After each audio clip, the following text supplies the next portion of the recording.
এক পর্যায়ে উনি যে কথাটা বললেন এর সঙ্গে জামাত শিবির জড়িত হতে পারে, এবং তারপরে উনি আরেকটা কথা বললেন, ওসমান হাদি নিজেই নাকি জামাত শিবিরের সঙ্গে জড়িত ছিলেন। যখন তাকে প্রথম ধরা হয় তখন আমি একটা কথা বলেছিলাম যে এটা নিয়ে এখন না রাজনীতি শুরু হয় আবার। এখন উনি যদি একজনের নাম বলে দেয়, তখন আব্দুর রহিমের সঙ্গে জড়িত, আব্দুর রহিম এই জন্য আমাকে এত টাকা দিয়েছে বললো, এখন তাহলে যত আব্দুর রহিম আছে সবাই তো বিপদে পড়ে যাবেন, তাহলে তো আমাকে ধরবে।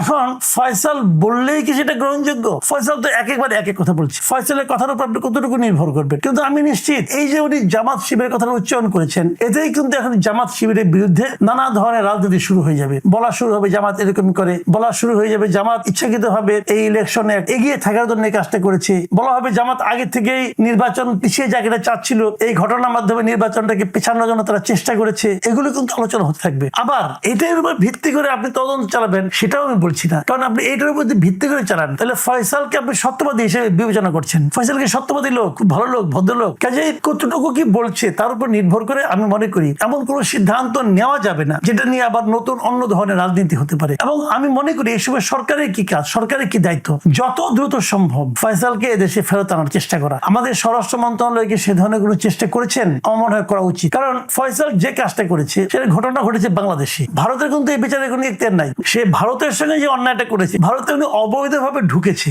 এই অপরাধে তার বিচার হতে পারে, কিন্তু হত্যার বিচারটা কিন্তু আসলে হবে বাংলাদেশে। আমি মনে করি বাংলাদেশের উচিত হবে ভারতের সঙ্গে কূটনৈতিক পর্যায়ে ফয়সালকে ফেরত আনার জন্য দুতিয়ালি শুরু করা যত দ্রুত সম্ভব। এখন বলবেন যে একজনের জন্য আমরা এটা কেন করতে হবে, তার চেয়ে গুরুত্বপূর্ণ শেখ হাসিনা আছে, কিন্তু ইম্পসিবল কাজের দিকে সময় নষ্ট না করে যেটা পসিবল কাজ, যেটা সম্ভব সেটাই আগে করুন, ওটা পরে দেখা যাবে, ওটা করা যাবে। কিন্তু এটা তো ইমিডিয়েট দরকার। এখানে যে হাদির মতো একটা ছেলের মৃত্যুকে কেন্দ্র করে এদেশে কিন্তু হইচই রাজনীতি কম হয়নি, যে সেই রাজনীতিটাকে থামানোর জন্য হলো এটা করা দরকার। দেখুন নানা ধরনের কথা কিন্তু প্রচারিত আছে। ফয়সালের কথা থেকে আমাকে এই কথা বললেন যে হাদি নিজেই ছিল জামাত শিবিরের লোক, এবং এর সমর্থনে কিছু বক্তব্য আছে। কেউ বলে থাকেন এই জামাত শিবিরের নাকি কিছু গুপ্ত লোক আছে বিভিন্ন জায়গায়, জামাত শিবিরের নাকি একটা স্কোয়াড আছে 230 জন না কয়জনের একটা সংখ্যাটা বলেছিলেন, যিনি গোয়েন্দা সংস্থার একজন লোক বলেছিলেন আমাকে যে এমন লোক নাকি জামাতের গুপ্ত অবস্থায় আছে, স্লিপিং ক্যাডার হিসেবে তারা আছে, এবং তারা নাকি যে কোনো প্রয়োজনে নিজের জীবন দিতেও প্রস্তুত আছে, এই ধরনের আর কি। তো তাদেরই একজন নাকি হাদি ছিলেন। তাই এই ধরনের কথা কিন্তু নানা